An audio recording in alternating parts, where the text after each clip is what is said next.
بعض احادیث سے معلوم ہوتا ہے کہ نبی اکرم صلی اللہ تعالی علیہ وسلم جب کوئی لشکر روانہ فرماتے تو جس کو امیر بناتے تھے اس کی آپ دستار بندی فرماتے تھے۔ یہ علامت ہوتی تھی کہ اس لشکر کی ذمہ داری اب ان امیر صاحب کے سپرد ہے۔ اسی طرح ہمارے مدارس میں جب کوئی آدمی عالمیت کا نصاب پورا کرتا ہے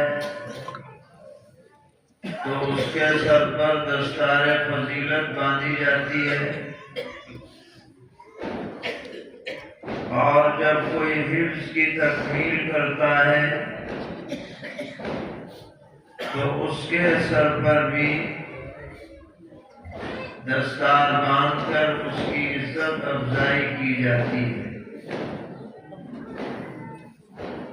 ان حفاظ کرام کو اور علماء کرام کو اگلی زندگی میں اس دستار کی لاج رکھنی اور اس طرح سے زندگی گزارنی ہے کہ کسی کو انگلی اٹھانے کا موقع نہ ملے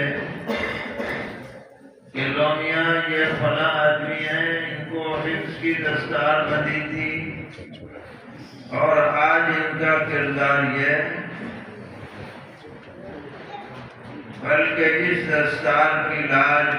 رکھتے ہوئے بہترین انداز میں اپنی ذمہ داریاں محسوس کرتے ہوئے ہمیں زندگی گزارنی چاہیے، اس کا عزم اور ارادہ کرنا چاہیے۔